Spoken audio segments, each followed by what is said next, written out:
जय श्री राम।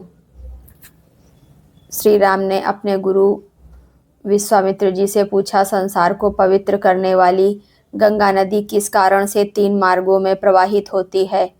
अब आप गिरिराज हिमवान की ज्येष्ठ पुत्री गंगा के दिव्यलोक तथा मनुष्यलोक से संबंध होने का वृत्तांत विस्तार के साथ सुनाइए। नदियों में श्रेष्ठ गंगा नदी संसार में त्रिपथगा नाम से इसकी प्रसिद्धि क्यों हुई? श्री राम पूर्व काल में महातपस्वी भगवान नीलकंठ ने उमा देवी के साथ विवाह करके उनको नववधू के रूप में अपनी निकट आई देख करके उनके साथ रति क्रीड़ा आरंभ की। परम बुद्धिमान महान देवता भगवान नीलकंठ ने उमा देवी के साथ क्रीड़ा विहार करते करते 100 दिव्य वर्ष बीत गए। इतने वर्षों तक विहार के बाद भी उमा देवी के गर्भ से कोई पुत्र नहीं हुआ।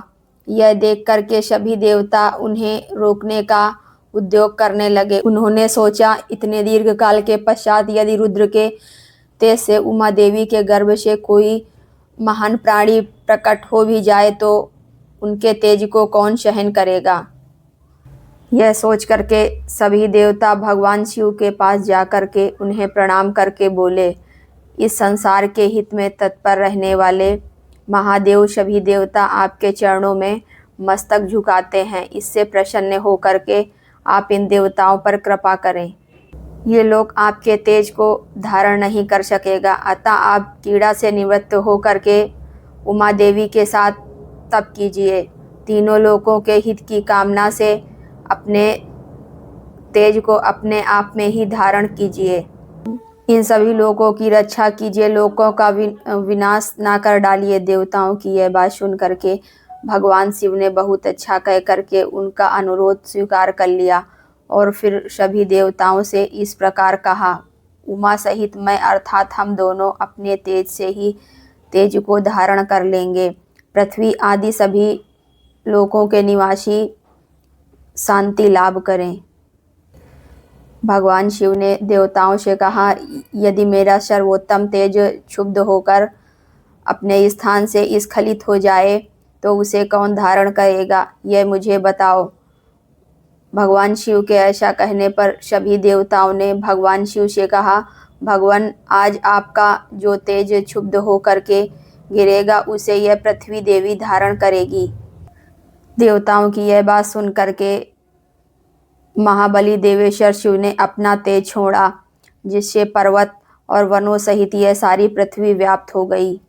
तब देवताओं ने अग्निदेव से कहा, तुम वायु के सहयोग से भगवान शिव के इस महान तेज को अपने भीतर रख लो। अग्नि से व्याप्त होने पर वह तेज श्वेत पर्वत के रूप में परिणित हो गया। साथ ही वहां दिव्य सरकंडों का वन भी प्रकट हुआ, जो अग्नि सूर्य के समान तेजस्वी प्रतीत होता था। उसी वन में अग्निजनित महातेजस्वी कार्तिकेय का प्रादुर्भाव हुआ। देवताओं ने अत्यंत प्रसन्न चित्त होकर के उमा देवी और भगवान शिव का भक्ति भाव से पूजन किया। इसके बाद उमा देवी के नेत्र क्रोध से लाल हो गए। उन्होंने समस्त देवताओं को रोषपूर्वक श्राप दे दिया। वे बोली, देवताओं, मैंने पुत्र प्राप्ति की इच्छा से पति के साथ समागम किया था, परंतु तुम लोगों ने मुझे रोक दिया, अतः तुम लोग भी अपनी पत्नियों से संतान उत्पन्न करने योग्य नहीं रह जाओगे। आज से तुम्हारी पत्नियां संतान उत्पन्न नहीं कर सकेंगी।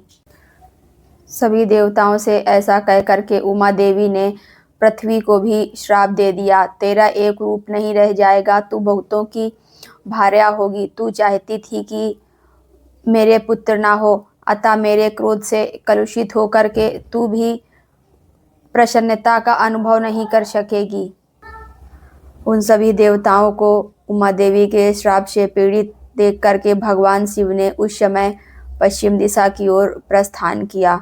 वहां जाकर के हिमालय पर्वत के उत्तर भाग में उसी के एक शिखर पर उमा देवी के साथ भगवान शिव तप करने लगे। अगर आप लोगों को मेरा वीडियो अच्छा लगे तो मेरे वीडियो को लाइक करें और मेरे चैनल को सब्सक्राइब करें।